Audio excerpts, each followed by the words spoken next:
Hola, ¿qué tal? Buenas tardes, ¿cómo están? Los saludo con el gusto de siempre, el licenciado José Francisco López Flores, en este evento que vamos a tener el día de hoy, en el programa El Mundo de la Justicia. Este es nuestro tercer programa, siendo el día lunes 17 de agosto del 2020.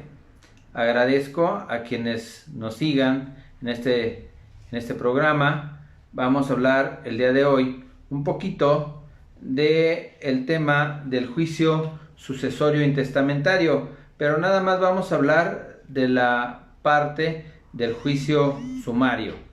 ¿Sí? El juicio sucesorio intestamentario pues es un juicio muy amplio, es un juicio que se compone de 4 etapas. Sin embargo, podemos hacer un juicio muy pequeño, ¿sí? Podemos acortar los tiempos y resolver la situación de las personas. En este momento tenemos la situación, el problema de la pandemia, y derivado de eso es que ha habido muchísimos, pero muchísimos decesos. ¿Sí? Entonces, ¿qué pasa? Mucha gente ni siquiera ha tenido la oportunidad de realizar su testamento, de poner sus cosas en orden, y pues llega a faltar. Derivada de la situación es que ahora las familias se quedan con los problemas de las sucesiones, ¿sí? Como decimos por ahí comúnmente, yo no me quería morir.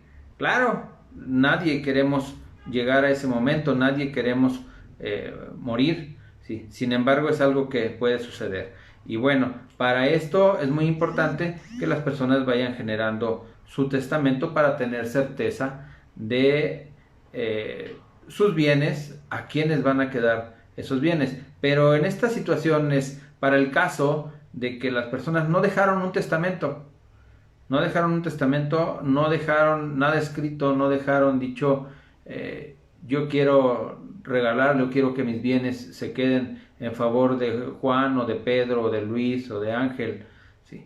Solamente pues llegó el momento de partir, llegó ese momento triste de la partida, y pues ahora hay que resolver la situación legal, ¿sí? Entonces es por ello que ahora vamos a hablar de este tema, que es el testamento, perdón, el juicio sucesorio intestamentario, juicio sucesorio sin testamento, ¿sí? Entonces, ¿de qué se trata el juicio sucesorio sin testamento? Mucha gente piensa que al llegar a morir, si no dejaron un testamento, sus bienes se pierden. Sin embargo, no es así. ¿Por qué? Porque hay personas a quienes les quedan esos derechos, ¿sí? A los cuales les vamos a llamar herederos. ¿Qué pasa si no se atiende o si no se acredita que las personas son herederos de Juan? Vamos a decir un nombre, Juan, ¿sí? ¿Qué pasa si no se atiende, si no se acredita que son los herederos de Juan, la persona que falleció?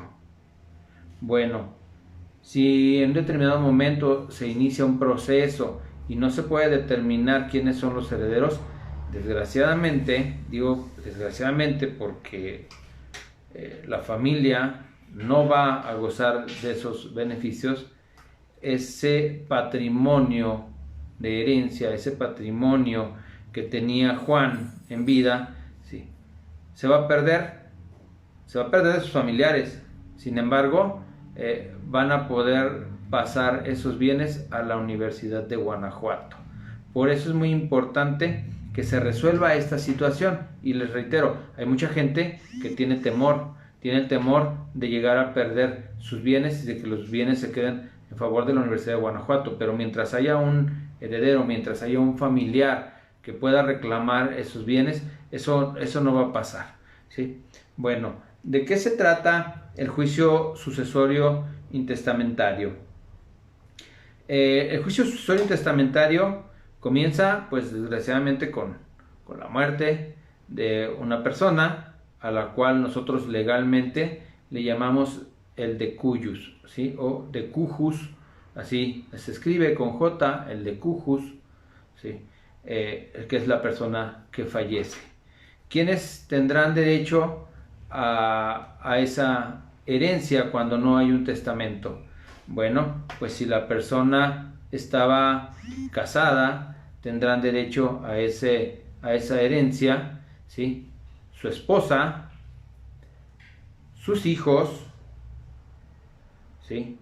Y a falta de esposa e hijos pueden ser sus padres, ¿sí? Ya no está su esposa, ya no están sus hijos, no están sus padres, ¿sí? También pueden tener acceso a esa herencia sus hermanos del fallecido, ¿sí? Los sobrinos del fallecido, que estos herederos, estas personas, ¿sí? Les llamamos herederos colaterales, ¿sí? Entonces, son ellos los que pueden hacer valer este derecho. Aparte, si no hubiese una esposa, pero hay una pareja con la cual convivió la persona o tuvo hijos, ¿sí? Esa persona puede ser considerada concubina, y la concubina tiene similares derechos que la esposa para el efecto del juicio sucesorio, ¿sí? Entonces es muy importante que una vez que la persona fallece, se denuncie, así se le llama, se denuncie el juicio sucesorio, ¿sí? Se solicite ante el juzgado la apertura del juicio sucesorio intestamentario. ¿Por qué intestamentario? Porque no hay testamento, ¿sí? In, que significa no, ¿sí? Testamentario, ¿sí? Testamento. No hay testamento. Por eso se le llama así, juicio sucesorio intestamentario, sin testamento. Entonces, se presentan las personas que se consideran que tienen un derecho hereditario, se presentan ante el juzgado, claro, a través de un abogado, se les realiza una demanda, ¿sí? O mejor llamada una denuncia, ¿sí? De juicio sucesorio intestamentario. Ya dijimos quiénes pueden acudir a ese juicio. Ahora, ¿qué requisitos necesitan para acudir a ese juicio? Bueno, tienen que acreditar su parentesco, ¿sí? ¿Cuál es la relación que los une a esa persona que falleció? ¿Sí? Si son sus hijos, ¿cómo se acredita? Acreditamos con las actas de nacimiento, que son hijos del decuyus, ¿sí? Del fallecido, con sus actas de nacimiento. Es muy importante este punto porque ahora, si ustedes revisan las actas de nacimiento, ¿sí? Ahora, algunas de ellas ya no vienen los datos de los padres, ¿sí?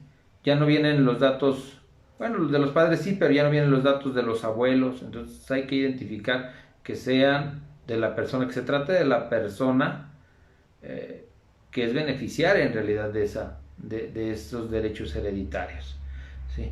Entonces, pues si el acta de nacimiento no tuviera esos datos y existe una controversia, pues hay que ir al registro civil para pedir una copia del libro donde se levantó el acta de nacimiento, que ahí sí debe de contener todos los datos. ¿Por qué no contienen los datos las actas de nacimiento? Bueno, porque ya se pasaron a un registro electrónico, ¿sí? Y evitan poner todos los elementos, todos los datos que están en el acta original, pero si van al archivo, van a encontrar la copia del libro, donde vienen todos los datos de las personas que acudieron a ese registro o que tienen una relación con el nacimiento de una persona. Ok, volvemos al punto. ¿Qué requieren para hacerlo valer? Requieren su acta de nacimiento. Bueno, número uno. El primer punto es tener un acta de defunción. Primero, tener un acta de defunción.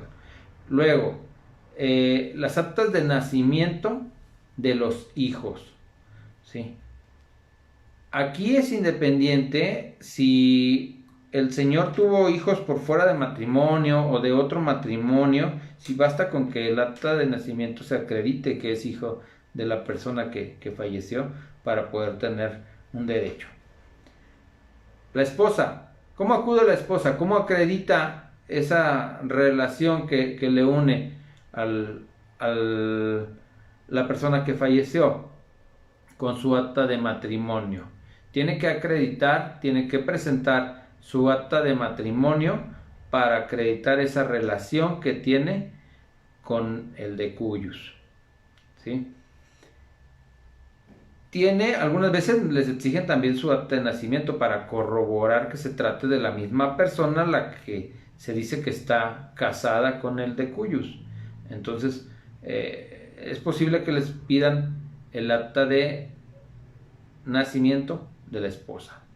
Bueno, digamos que no hubo hijos, digamos que no hay esposa, ¿sí? Bueno, también puede haber padres. ¿Cómo acreditamos la relación para el parentesco? Con la misma acta de nacimiento de quien se murió, ¿sí? Del que falleció. Ahí van a decir los nombres de quienes son sus padres. En su caso, el acta de matrimonio de sus padres para acreditar la relación de que estaban casados y son los padres de quien aparece en el acta de nacimiento, ¿sí? ¿Qué otra situación aparte del acta de matrimonio de los padres? También necesitamos el acta de nacimiento de los padres, ¿sí? Denme un segundo, tenemos una pregunta por aquí. Bueno, saludamos primero a Saripac. Buenas tardes, gracias porque nos acompañas en este programa, ¿sí? Casas Nuevas Rentas dice: si la persona que falleció estaba casada por bienes mancomunados y así aparece en la escritura, pero no hizo testamento, ¿el cónyuge necesita hacer un juicio testamentario o no es necesario? Se tiene que hacer un juicio. Bueno, vamos a partir de que la calidad de juicio que vamos a hacer valer, ¿sí? Depende de si hay testamento o no hay testamento. Si hay testamento, abrimos un juicio testamentario. Si no hay testamento, es un juicio intestamentario. Ahorita un poquito más adelante vamos a hablar de ese tema que nos está comentando el compañero, la persona que es Casas Nuevas Rentas, ¿sí? Vamos a hablar de esa situación de que estaban casados por bienes mancomunados, ¿sí? Vamos a continuar y un poquito más adelante, con mucho gusto les contesto. Bueno, entonces vamos a ver. Nos quedamos en que necesitamos el acta de matrimonio de los padres para acreditar que son los que aparecen en el acta de nacimiento como padres, ¿sí? Que también necesitamos el acta de nacimiento de los padres para acreditar que son las personas que están en ese matrimonio, ¿sí? Y el acta de nacimiento del hijo para acreditar que mi padre, ¿sí? Pues yo soy Francisco, mi padre es Francisco, ¿sí? Y así sucesivamente. Bueno, hay otro punto importante. ¿Quién más puede solicitar también el juicio sucesorio intestamentario? La concubina. ¿Cómo va a acreditar la concubina esa relación que lo une? Para empezar, hay una situación muy importante. Para determinar la existencia de un concubinato en nuestro estado, en Guanajuato, ¿sí? Se tiene que acreditar que las personas vivieron como pareja 5 años conjuntamente, ¿sí? O bien que tuvieron hijos. Si tuvieron hijos, así sea un año, ¿sí? Pero tuvieron hijos y lo acreditamos con un acta de nacimiento de esos hijos, bueno, ya se acredita la relación que tuvieron y se acredita el concubinato, ¿sí? De otra forma, si no tuvieron hijos, hay que acreditar que tuvieron 5 años viviendo conjuntamente, ¿sí? Podríamos acreditarlo con testigos en la audiencia de testigos, ¿sí? Quienes tienen derecho, pero muy posiblemente requeriríamos también una declaración judicial de concubinato, ¿sí? Bueno, ¿quiénes más pueden solicitar abrir el juicio sucesorio intestamentario? Los hermanos del fallecido, ¿sí? Los hermanos del fallecido, porque ya no hay padres, porque ya no hay hijos del fallecido, porque no hay esposa del fallecido, ¿sí? Porque no hay concubina del fallecido. Entonces, ¿quiénes más pueden acreditarlo? ¿Quiénes más pueden solicitar el juicio? ¿Sí? Los hermanos, ¿sí? Los hermanos, cualquiera de los hermanos o todos los hermanos, ¿sí?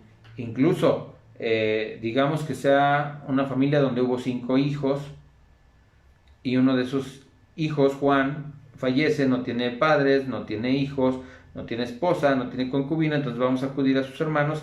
Pueden acudir los 4 hermanos restantes al abrir el juicio sucesorio intestamentario. Y si alguno de esos hermanos, vamos a ponerle como los patitos Hugo, Paco y Luis, ya falleció, el llamado Hugo, pues ese derecho puede hacerlo valer los hijos de Hugo, pueden hacer valer los derechos hereditarios que tuvo su padre para adquirirlos. ¿Sí? Bueno, vamos a dar continuación. Ya, digamos que ya abrimos el juicio sucesorio, ya fuimos con un abogado, ya nos hizo la demanda del juicio sucesorio intestamentario. Se le da entrada a la demanda por el señor juez. ¿Dónde se va a promover el juicio sucesorio testamentario? ¿Sí? Donde murió la persona. ¿Sí? Si la persona vivía en Guadalajara, ¿sí?, y en ese lugar murió, ahí puede abrir el juicio sucesorio intestamentario. ¿Sí? Y tendrá que notificar a esta ciudad, al registro público, para ver si tiene bienes en esta ciudad, porque saben que él nació aquí en Guanajuato, ¿sí?, o bien que vivía también aquí en Guanajuato conjuntamente, que estaba en Jalisco, tenía movimientos o negocios en Guanajuato, entonces podrían solicitar también informes al registro público de la propiedad de esta ciudad de León, Guanajuato. Inmediatamente que se abre el juicio sucesorio, ¿sí?, que el juez le dé entrada al juicio sucesorio, nos va a pedir que se solicite un informe al registro público de la propiedad. Al registro público le va a pedir el informe de la existencia o no existencia de un testamento. Si el juicio lo abrimos como un juicio intestamentario, es decir, sin testamento, le va a dar vista al registro público de la propiedad, y el registro público de la propiedad le tiene que contestar al juez y decirle si existe un testamento o si no existe un testamento. Si existe un testamento, bueno, hasta ahí se quedó ese juicio intestamentario, le dará vista a la parte que inició el proceso y tendrán que abrirse otro juicio testamentario, ¿sí? O bien acudir con un notario, porque también se puede llevar el proceso de testamento de un notario, siempre y cuando haya un testamento. Okay. Digamos que no hubo testamento. Contesta el registro público de la propiedad que no existe una disposición testamentaria. ¿Sí? Ok, podemos dar continuación. Hago un paréntesis. Si hubiese testamento, el registro público de la propiedad también le diría al juez: si existe un testamento, está en la notaría número tal, ¿sí?, o pongo a disposición el testamento del juez. Bueno, reiteramos, no tenemos testamento, ya nos contestaron que no hay testamento. Vamos a darle continuación al proceso. Llega el informe del registro público de la propiedad de que no hay testamento. ¿Qué más pide el juez que inicia el proceso? Va a pedir que se notifique a quienes se crean con derechos respecto de la herencia. ¿Quiénes se pueden creer con derechos? Bueno, pues hermanos, mamá, hijos que no fueron notificados. Tal vez quien abrió el juicio no notificó a todas las personas, entonces podrían presentarse, pero también podrían presentarse acreedores. Si el señor dejó deudas, entonces sus acreedores podrían venir a decir: hey, espérenme, no continúen el proceso, porque a mí, ¿sí?, Juan me debía 200,000 pesos y no me pagó. Entonces yo quiero entrar al juicio como acreedor y acredito con mi pagaré o acredito con mi reconocimiento de deuda que soy acreedor, y notifico al juzgado para que me tome en cuenta, ¿sí?, para el momento de que se repartan los bienes. Bueno, pues de ser posible que de ahí también se le pague a los acreedores. Entonces, el juez hace la notificación de la existencia de un juicio sucesorio intestamentario. ¿Cómo hace la notificación? Bueno, hace una notificación en los estrados del juzgado. ¿Qué son los estrados del juzgado? Digamos que es un pizarrón donde el juez coloca algunas hojas con las notificaciones de procesos para que estén abiertos a todo público que llegue al juzgado y vea la existencia de un proceso abierto en el cual el común de la gente se tiene que enterar, ¿sí? Y tal vez a ese juzgado se presente un hijo de Juan y se da cuenta que están abriendo un juicio sucesorio en favor de su padre, pues para eso le sirve, para que precisamente se dé cuenta de la existencia del juicio, ¿sí? Entonces hará la notificación en los estrados del juzgado por 40 días, ¿sí? Pero también solicitará que se haga la notificación a través de edictos, ¿sí? ¿Qué son los edictos? Son publicaciones que aparecen en el periódico oficial, ¿sí? Y el juez va a pedir que se hagan las publicaciones, 2 publicaciones de 8 en 8 días, ¿sí? En el periódico de mayor circulación de esta ciudad de León, Guanajuato. Ustedes podrán elegir cuál periódico, tal vez inclusive así lo hacemos, el periódico que sea más visto o el periódico que nos cueste más barato hacer una publicación, ¿sí? Pues todos estamos buscando que por esta situación tenga un costo menor, ¿sí? Para todos es un beneficio, entonces van a buscar el periódico que sea más económico, ¿sí? Y también esa publicación de edictos se harán en el periódico oficial del Estado, ¿sí? ¿Cómo? El juez nos da un oficio, ¿sí?, dirigido al periódico oficial del Estado. Acudimos a la ciudad de Guanajuato, capital, a hacer la publicación en el periódico. Lo presentamos, el oficio, nos van a decir qué día va a ser publicado y nos cobran la cantidad que se establezca por ese servicio. Pagamos, se hace la publicación, nos dicen qué día van a tener la publicación, nos entregan un tanto de esa publicación en la fecha que así lo establezcan, y esa publicación la traemos al juzgado y se la presentamos al juzgado para acreditarle al juez que ya cumplimos con ese requisito de la publicación de edictos, ¿sí? ¿Cuál es el objetivo de esa publicación de edictos? Que toda la gente, toda la sociedad del estado de Guanajuato se dé cuenta que Juan falleció y que si alguien tiene un derecho que hacer valer, venga a reclamarlo en ese momento, ya sea como heredero, ya sea como acreedor, ¿sí? Y en la ciudad donde vivía Juan, ¿sí? Es decir, en esta ciudad vivía Juan, pues en esta ciudad, en el periódico de mayor circulación. Esos son los edictos y para eso sirven. Hay que presentarlos al juzgado y demostrar que se cumplió con ese requisito.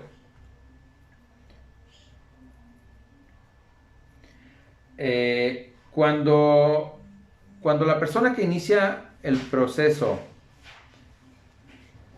digamos que había 5 herederos y de esos 5 herederos solamente uno de los 5 hijos, y de esos 5 hijos solamente uno abre el juicio pero no está de acuerdo con los demás hermanos, o simplemente no los encuentra, o no hay un acuerdo, ¿sí? Pues entonces él abre el juicio, pero tiene la obligación de manifestar dónde viven los demás hermanos. Hablábamos que, como las caricaturas, Hugo, Paco y Luis, bueno, pues que me diga dónde vive Hugo, dónde vive Luis, para notificarles a cada uno de ellos, y se les notificará el inicio del juicio sucesorio intestamentario, ¿sí? A través de una publicación por correo certificado. El correo certificado, ¿cómo es? Es una carta que se les hace llegar a través de Correos de México a quienes se consideran tienen un derecho hereditario. Es una carta que les envía el juzgado directamente para que se presenten a deducir o hacer valer sus derechos ante el juzgado. Esa es la notificación por correo certificado, ¿sí?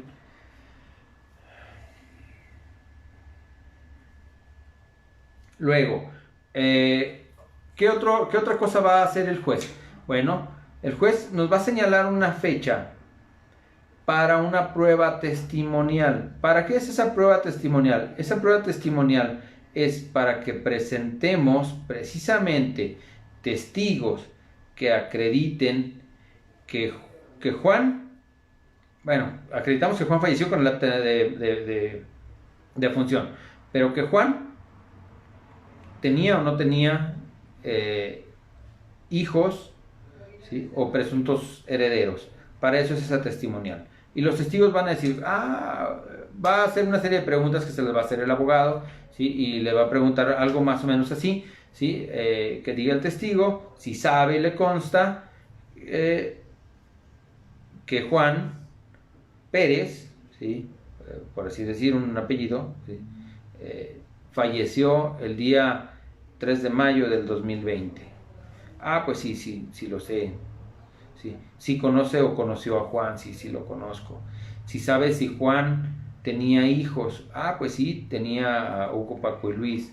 Si sabe si Juan tenía esposa, no, pues sí tenía esposa. Sí. O Juan Juan no estaba casado, sí, tenía hijos. Ok. Entonces los hijos, ¿quiénes son? ¿Quién es la mamá de esos hijos? Pues la mamá de esos hijos es la señora Ana, ¿sí?, que vivía con él.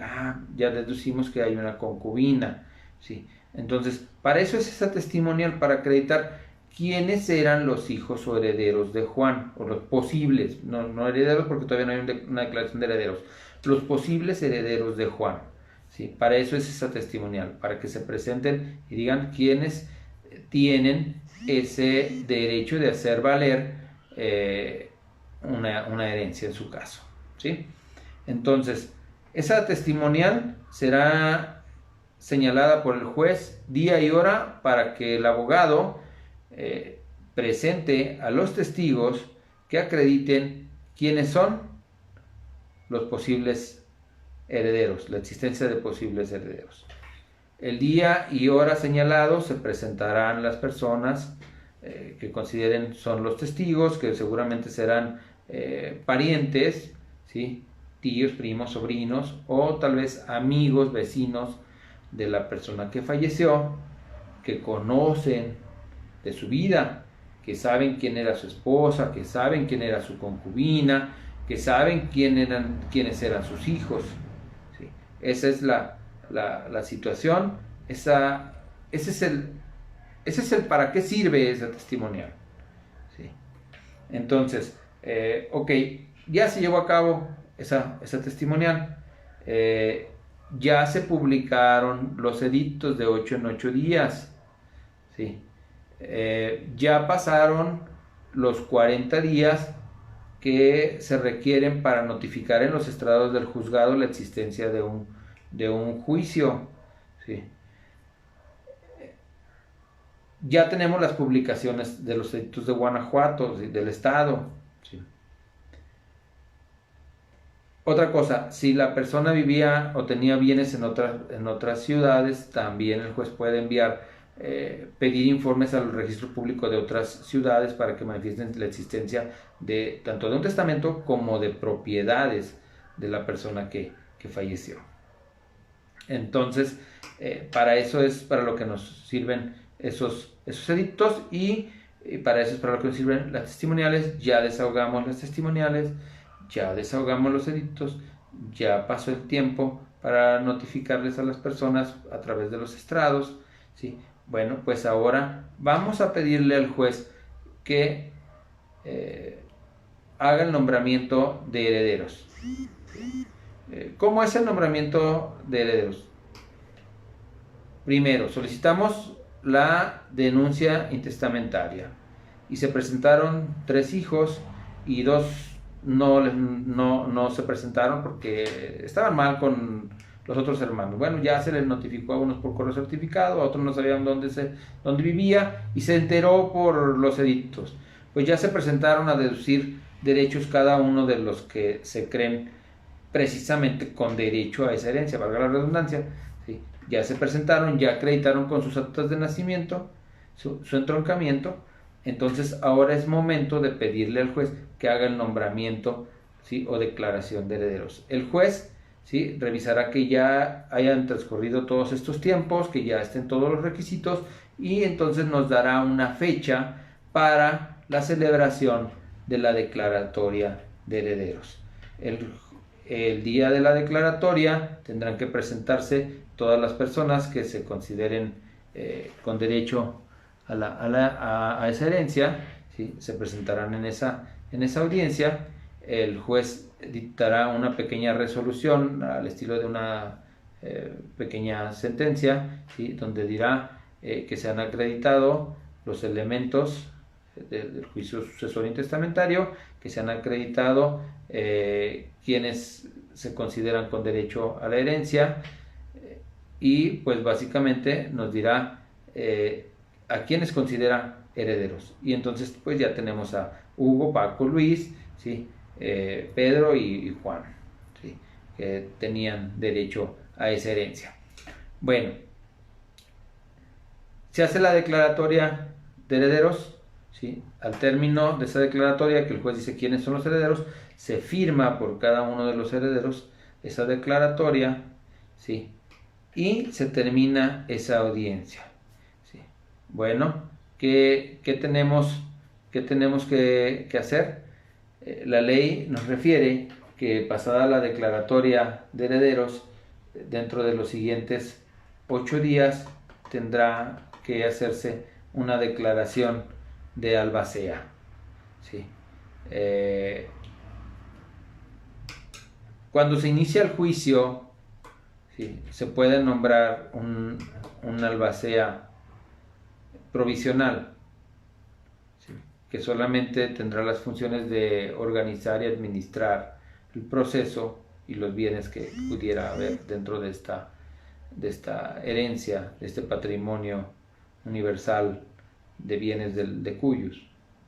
Entonces, al momento que señala la fecha para la audiencia de albacea, que será, dice la ley, dentro de los siguientes 8 días, pero tal vez el cúmulo de trabajo, las actividades del juzgado no permitan que sean en los siguientes 8 días, ¿sí? Entonces sea un lapso un poquito más largo. Eso no implica que sea una violación al procedimiento, simplemente las actividades del juzgado no permiten que sean en los 8 días tajantes. Entonces, bueno, pues se señalará la fecha para el nombramiento de albacea. En esa audiencia nuevamente acuden los herederos, ¿sí? Y el juez declarará quién es el albacea de ese juicio, ¿sí? Ese albacea se va a tomar a consideración por una mayoría. Se les va a preguntar quién desean que sea el albacea. Se les va a preguntar a todos los herederos ya declarados quiénes quieren que sea el albacea, ¿sí? Y por mayoría se determinará quién es ese albacea, ¿sí? Y también se le hará saber cuáles son las obligaciones, como administrar el patrimonio de la herencia, o inclusive dar alguna garantía, ¿sí? Para acreditar que la persona no va a dilapidar los bienes de la herencia, una garantía a manera de una fianza, por así decirlo, ¿sí? para garantizar ese buen trabajo, esa buena actividad, esa buena forma de llevar la administración de la herencia, ¿sí? Pero también se le puede pedir al juez, ¿sí? Que no se le exija una garantía, si así lo quieren los herederos, ¿sí? Que se le exima de esa obligación, y pues el juez no tendrá ningún inconveniente, se los otorgará, ¿sí? ¿Qué más? Bueno, pues se nombra un albacea. El albacea va a ser la persona que va a administrar los bienes del patrimonio de la herencia.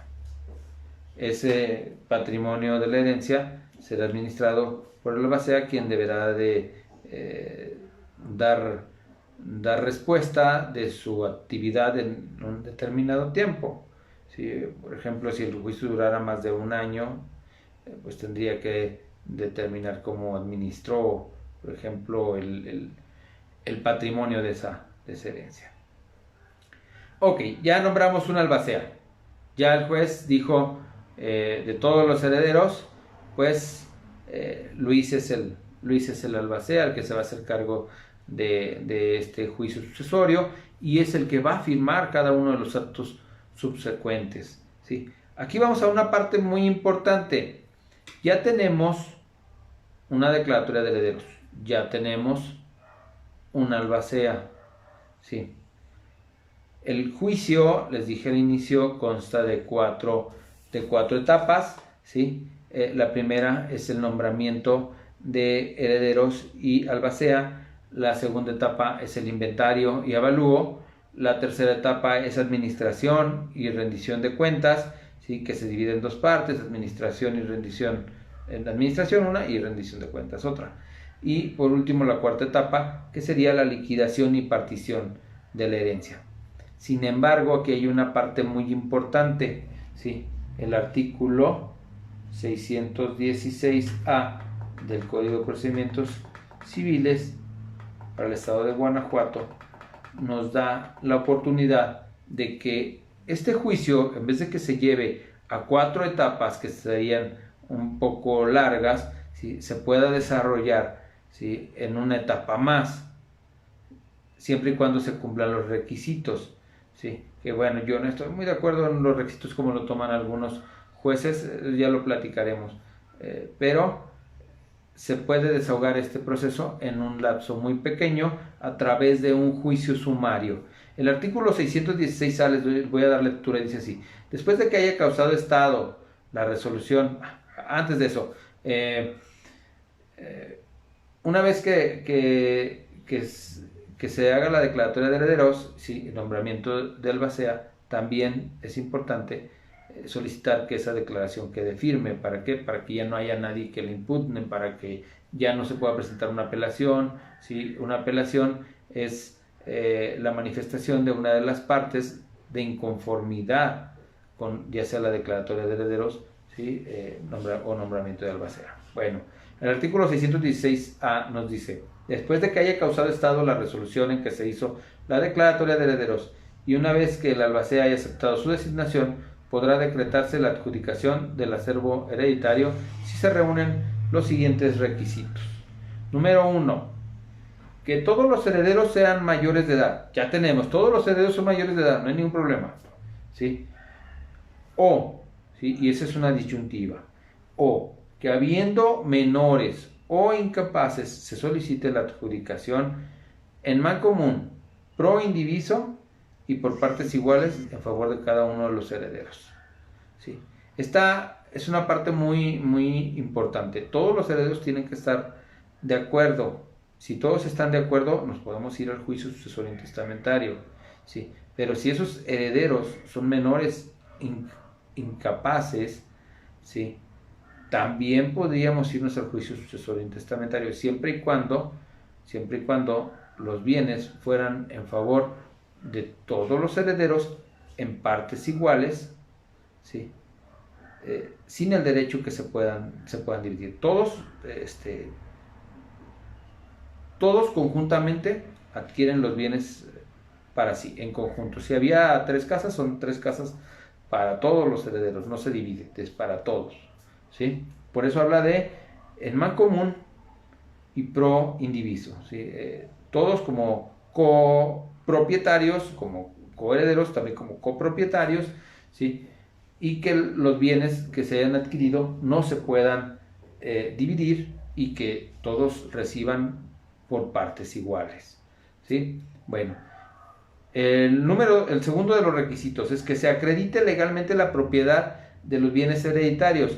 Que si decimos que Juan tenía 3 casas, bueno, acreditemos que esas 3 casas sean de Juan. ¿Cómo lo vamos a acreditar? Con la escritura pública de esas propiedades, suponiendo que son casas. Si son terrenos, pues con la escritura pública, pero si fueran terrenos irregulares, bueno, pues tal vez existiría algún contrato y se acreditarían derechos reales, pero tenemos que acreditar la propiedad de esos bienes.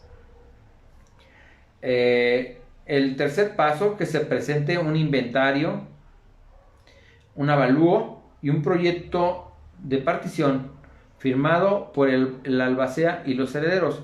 ¿Por qué firmado por todos? Porque todos tienen que estar de acuerdo que así, bueno, uno, que el inventario, que este es el número de bienes que existen en el caudal hereditario, ¿sí?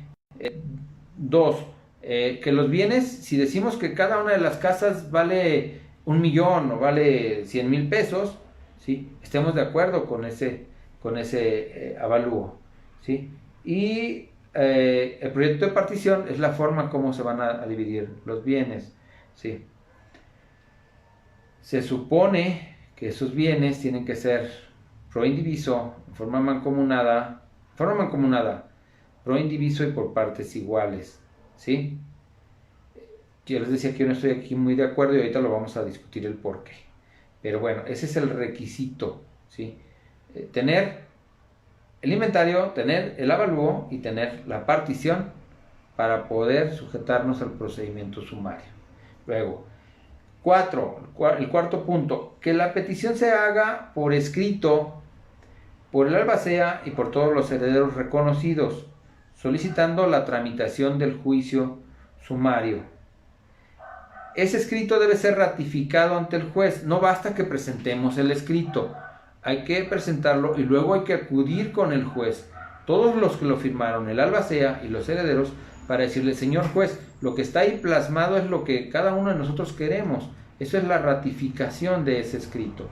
Esos son los 4 requisitos que exige la ley, ¿sí? Y luego nos dice el mismo artículo en su parte final, el artículo 616A, dentro de los 10 días siguientes en que se haya hecho la ratificación del escrito a que se refiere la fracción anterior, el juez decretará la adjudicación de los bienes hereditarios en la forma y términos que ésta haya sido solicitada. Se mandará a protocolizar. ¿Qué quiere decir protocolizar? ¿Sí? Significa se mandará a escriturar, ¿sí?, ante el notario público, que de común acuerdo señalen los herederos y el albacea ante qué notario quieren que se lleve a cabo esa escritura. Esa escritura en la cual vendrá, digamos que la sentencia que el juez emite, donde ordena la partición de los bienes, ¿sí?, donde ordena que se repartan esos bienes, ¿sí?, y puedan ser adjudicados en favor de las personas, ¿sí? Hasta aquí, este es el juicio sucesorio intestamentario en cuanto al procedimiento sumario. Es la parte que íbamos a tratar solamente, puesto que el juicio sucesorio intestamentario, en general, ya les dije, conlleva 4 etapas que son mucho más largas. Esta es la forma rápida de hacer un juicio sucesorio. ¿Por qué es importante y por qué más en este momento? Porque precisamente por la situación que estamos viviendo de la pandemia nos ha dejado sin muchos de nuestros seres queridos, ¿sí? Más de alguno de nosotros sabemos que enfrente de nuestra casa ya falleció una persona, al lado de nuestra casa ya falleció otra persona, mi amigo tiene un amigo que a su vez ya falleció, mi sobrino tiene otro amigo que a su vez ya falleció, ¿sí? Todos estos derivados de la pandemia, ¿sí? Entonces, ese es el punto, ¿sí? Por eso la importancia de este juicio, porque si no se nombró un testamento, si no se hizo un testamento previo, ¿sí?, podemos irnos a un juicio sucesorio intestamentario, pero también podemos acelerar los tiempos, ¿sí?, y adjudicar esos bienes en favor de los herederos. ¿Cómo? A través de un juicio sucesorio intestamentario con el procedimiento sumario, ¿sí? Aquí tengo una pregunta en este momento de la licenciada Karen Carpio, que nos dice: si hay herederos menores de edad, ¿se puede solicitar el juicio sumario? Sí se puede solicitar el juicio sumario, ¿sí? Y el artículo 616, en la fracción 616A del Código de Procedimientos Civiles, en la fracción primera, ¿sí?, nos dice 2 partes, que es la primera, que todos los herederos sean mayores de edad. Habla de que sean mayores de edad. La pregunta es: ¿pueden entrar menores de edad? Claro que sí. Es la siguiente parte de ese artículo, que dice: o que habiendo menores, y hablamos de menores, ¿sí?, de menores de edad, ¿sí?, o incapacitados, ¿sí?, o incapaces, si no incapacitados, o incapaces, se solicite la adjudicación en mancomun pro indiviso y por partes iguales. Y esta es la parte, ¿sí?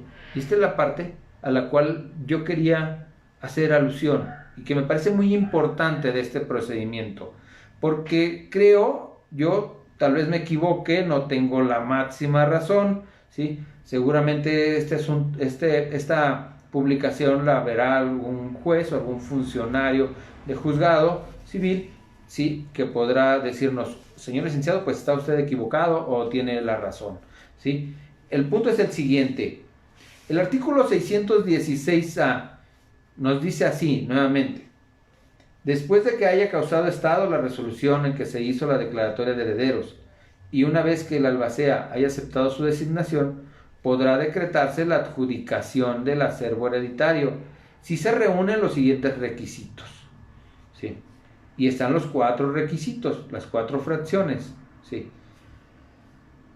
Hay jueces que dicen, no se puede ir a un juicio sucesorio si tenemos varios herederos y a cada uno se le va a dar una parte de esa herencia, ¿sí? Todos tienen que recibirlos por partes iguales, en mancomún, por partes iguales y pro indiviso, no se puede dividir. Yo considero que no es así. De la lectura de ese artículo se desprende algo muy importante. Tenemos una O, y esta O es una disyuntiva. ¿Qué significa esto? ¿Sí? O que es una cosa o es otra cosa, ¿sí? No estamos hablando de que tienen que pasar las dos cosas conjuntamente. Una disyuntiva, tenemos la disyuntiva Y, ¿sí? Que es esto y esto, ¿sí? Pero aquí es esto o esto, es elegir, ¿sí? O es una cosa o es otra cosa, y nos da 2 opciones. La primera opción, ¿sí? Nos dice que todos los herederos sean mayores de edad. ¿Todos son mayores de edad? Ok, perfecto, nos podemos ir al juicio sucesorio intestamentario en la vía sumaria, ¿sí? O en el procedimiento sumario, ¿sí? Ok, la otra es, 1, que todos los herederos sean mayores de edad. Ok, pero la otra parte dice o, ojo con esto, o, ¿sí? Tiene que ser una u otra, o que habiendo menores o incapaces se solicite adjudicación en mancomún, pro indiviso y por partes iguales. Entonces, esta parte de que la división sea en mancomún, sea para todos, para cada uno de ellos, es solamente existiendo menores, solamente existiendo incapaces, ¿sí? Pero no nos dice que porque todos sean mayores de edad tendrán que adjudicarse los bienes, ¿sí? En mancomún, o sea, para todos, pro indiviso, que no se puedan dividir, y en partes iguales. Entonces, ello nos deja abierto la posibilidad de que si son 3 bienes, por así decirlo, ¿sí? Y son, bueno, si son 5 bienes inmuebles, ¿sí? Inmuebles es una casa, para quien no maneja mucho estos términos, o que puede ser que no sea abogado, consideramos un inmueble una casa, ¿sí? Es una propiedad que no se puede mover porque está adherida al piso, ¿sí? Puede ser un terreno, puede ser una casa, una finca construida, ¿sí? A diferencia que fuera una casa de madera, ¿sí? Pero bueno, esta es una casa construida sobre el piso, ¿sí? Ese es un inmueble. Entonces, les decía, hay 2 partes. Una, que todos sean mayores de edad, ¿sí? Pueden decidir si a cada uno de los hijos les toca una casa, porque ahí no nos limita, ¿sí? Dice, tendrá que ser en mancomún, en partes iguales y pro indiviso si existen menores y si existen incapaces, pero no dice si existen mayores de edad. Entonces ahí yo considero, ¿sí? Es una consideración muy propia, y les reitero, pudiera equivocarme, ¿sí? Pero es una consideración muy propia, que sí se pueden dividir bienes, ahí sí se puede decir una casa para cada uno de ellos, ¿sí? O 2 casas para Juan, una casa para Pedro, ¿sí? Y medio terreno para Ángel, ¿sí? Nosotros tenemos la facultad de decidir a quién queremos, los herederos, a quién queremos que que se les entreguen esos bienes que eran propiedad de el de cuyos, que si fue el padre de uno de estas personas, ¿sí? Los herederos podrán decidir cómo se reparten esos bienes. Hay jueces que no permiten que se haga esa repartición así, y por eso el punto de volver al artículo 616, fracción 1, que habla de el mancomún pro indiviso y por partes iguales. Y se lo reitero, vamos a brincarnos a la cuarta fracción, perdón, a la tercera fracción. La segunda fracción dice así: que se acredite legalmente la propiedad de los bienes hereditarios en favor del de cuyos. Eso no tenemos ningún problema, ¿sí? Ya sabemos que tenemos que acreditar la propiedad que se va a heredar. Si no puedo decir, ¿sabes qué? Ese carro que está fuera de mi casa, pues yo creo que era de mi papá, ¿sí? Vamos a heredarlo. No. Hay que acreditar la propiedad, ¿sí? Si son bienes muebles, con facturas. Si son bienes inmuebles, con escrituras, ¿sí? Si son terrenos que no tenían una escritura, pues tal vez con un contrato de compraventa, ¿sí? Que nos da un derecho real. Bueno, esa fracción no tenemos ningún problema, ¿sí? Nos vamos a la fracción tercera, y dice la fracción tercera, el tercero de los requisitos: que se presente inventario. Pues hacemos un inventario de los bienes. Había 5 casas, le decimos al juez, hay un artículo que nos señala cómo se debe de desahogar un inventario, y nos dice si hay bienes muebles, si hay bienes inmuebles, si hay acciones, si hay joyas, si hay dinero, y tendremos que ir diciendo, ¿sí? Inmuebles, sí, este y este, ¿sí? Muebles, sí, pues este carro, ¿sí? Este juego de sala, por así decirlo, ¿sí? Son muebles. Joyas, sí, pues tenía 3 esclavas, aquí están, ¿sí? De 14 quilates cada una, de tantos gramos. Un reloj de X marca de oro, ¿sí? Bueno, el punto es, esos son los bienes que pueden inventariarse, ¿sí? Luego tenemos la otra parte, el avalúo, ¿sí? El avalúo, ¿qué tiene que ver el avalúo? Bueno, tenemos que establecer cuál es el monto de los bienes que se van a heredar, ¿sí? Si los inmuebles tenían un valor de 1,000,000 de pesos cada uno, bueno, pues eso nos va a servir para establecer, en base a la fracción 1, ¿sí? Que todos reciben por partes iguales, ¿sí? Porque si eran 5 hermanos y cada inmueble vale 1,000,000 de pesos, entonces cada uno va a tener beneficio de 1,000,000 de pesos, ¿sí? Ahí hablamos de partes iguales, por eso la importancia del avalúo, ¿sí? Y luego un proyecto de partición. ¿Cómo se va a repartir esa herencia? ¿Cómo se va a repartir esa herencia? Bueno, esta es la otra parte con la cual yo no concuerdo con algunos de los juzgadores que dicen que solamente se puede ir al juicio sucesorio si se adjudican los bienes en mancomún, pro indiviso y por partes iguales, porque precisamente esta parte, esta fracción tercera, nos pide que presentemos un inventario, que presentemos un avalúo y que presentemos un proyecto de partición. ¿Por qué proyecto de partición? Porque tenemos que estar de acuerdo, dice ya, firmado por el albacea y por los herederos, tenemos que estar de acuerdo cómo se van a repartir los bienes. Eso nos da la posibilidad de que si queremos que un bien sea para Pedro y otros 2 sean para Juan, y el otro nada más que es un terreno que vale nada más 500,000 pesos, no 1,000,000, sea para Ángel, ¿sí? Se repartan de esa forma porque así lo decidimos nosotros. Entonces, esa es la parte que yo les quería comentar, que me parece muy importante, ¿sí? Que aun cuando el artículo 616, fracción primera, habla de que la adjudicación debe ser en mancomún, pro indiviso y partes iguales, también se puede repartir los bienes, porque para eso tenemos un inventario, para saber cuáles son, para eso tenemos un avalúo para determinar el valor de cada mueble o inmueble, y por eso tenemos un proyecto de partición que nos permite el juez que así lo hagamos, que nos permite la misma ley que hagamos una forma de dividir los bienes, ¿sí? Bueno, después de tener esta parte, ¿sí? Podemos llegar ya a la última parte de este proceso, que es de entre los 10 días siguientes de que se ratificó el proyecto de partición, de que se ratificó el escrito donde pedimos el juicio sucesorio intestamentario y nos adherimos al procedimiento sumario y que estamos todos de acuerdo y que hemos cumplido con los requisitos.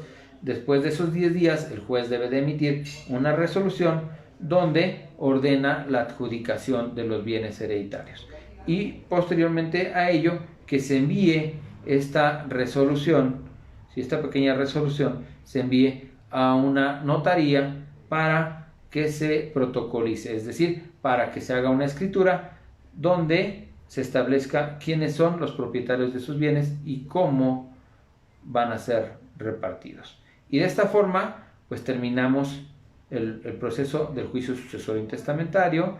Espero les haya servido, espero me haya explicado en lo que quise comentarles, ¿sí? Y pues por aquí vamos a dar algunas respuestas a las preguntas de los compañeros, ¿sí? Nos dice la licenciada, nos dice el licenciado César Vargas Rocha: buenas noches, buenas tardes, licenciado Francisco. Buenas tardes, licenciado, un gusto saludarte, ¿sí? Un gran litigante, ya conocido por muchos de ustedes, licenciado César Vargas Rocha. La licenciada Karen Carpio, que nos hace una pregunta, dice: cuando se hace en mancomún pro indiviso, también se debe presentar el proyecto de partición. Ahí, ¿sí? Ahí hay una excepción, dice la ley, que cuando es por partes iguales no es necesario presentar el proyecto de partición, ¿sí? Ni avalúo, ¿sí? Ni inventario. Entonces eso es una contradicción. Por eso les digo yo también que existen dos partes: una parte para cuando los bienes se van a adjudicar en forma mancomún, pro indiviso y por partes iguales, y otra cuando se va a hacer una división a cada uno de los herederos, ¿sí? Y es cuando deberíamos de presentar tanto el inventario como el avalúo como el proyecto de partición, ¿sí? Había una pregunta más al principio de esta charla, vamos a buscarla por aquí. Dice: si la persona que falleció estaba casada por bienes mancomunados y se aparece en la escritura, y así aparece en la escritura, bueno, quiero entender que así aparece más bien en el acta de matrimonio por bienes mancomunados, ¿sí? Pero no hizo testamento. ¿Quién no hizo testamento? Bueno, pues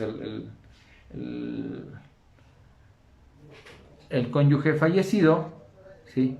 ¿Se necesita hacer un juicio testamentario o no es necesario? Vamos a partir de una situación. Hay un caudal hereditario, ¿sí? El caudal hereditario son dos casas, ¿sí? Dos casas. El caudal hereditario es el universo de todos los bienes que tenemos en esta herencia, ¿sí? En este sucesorio. Entonces, si hablamos de que las personas fueron casadas por bienes mancomunados, ¿sí? De entrada, si esos bienes que forman parte de la herencia se adquirieron durante el matrimonio, tendrán que dividirse, y entonces la esposa podrá decir: ¿sabes qué? Bueno, de las dos casas me toca una, que es el 50%, son bienes mancomunados. Digo, si así está establecido. Si no está establecido cómo es esos bienes mancomunados, será el 50%. Entonces, puede decir, una casa ya me corresponde porque estamos casados por bienes mancomunados. Y entonces la otra casa es la que entrará al juicio sucesorio intestamentario. Y si hubiese más herederos, podrán hacer valer los derechos, pero solamente de esa casa. ¿Quiénes? Por ejemplo, los 5 hijos, ¿sí? Están los 5 hijos y la esposa. La esposa adquiere, ¿sí? Solicita, tendrá que hacerlo en el juicio, ¿sí? No es directamente, tendrá que hacerlo en el juicio, deducir su derecho y decir: yo también soy heredera, ¿sí? Mi esposo tenía estas dos casas, pero de estas dos casas una me corresponde porque me casé con él por bienes mancomunados, ¿sí? y entonces la liberamos, la hacemos a un lado, digamos, y entonces la otra casa es respecto de lo que va a ser el caudal hereditario, ¿sí? Todo el universo de la herencia de los bienes, y va a ser sobre lo que vamos a pelear la herencia para cada uno de estos herederos. Espero que haya sido contestada esa parte a casas nuevas rentas. ¿Sí? Vamos a ver. Por aquí había otra pregunta, ya la perdí. Pero bueno, pues entonces, si hay alguna otra pregunta en lo que pueda apoyarles, con mucho gusto, estoy a sus órdenes, ¿sí? En este momento. Este video quedará aquí grabado en el Facebook para que puedan verlo, ¿sí? E igual quedamos a su disposición, a sus órdenes para cualquier pregunta. Mi nombre, el licenciado Francisco López. Este programa es El Mundo de la Justicia, ¿sí? Y recuerden, hagamos justicia juntos, compañeros. ¿Sí? Y pues, si no hay alguna pregunta más, nos despedimos de este programa. Agradecemos su presencia, agradecemos que estén con nosotros y hasta la próxima, el siguiente lunes. ¿Sí? Hasta luego, muchas gracias, cuídense.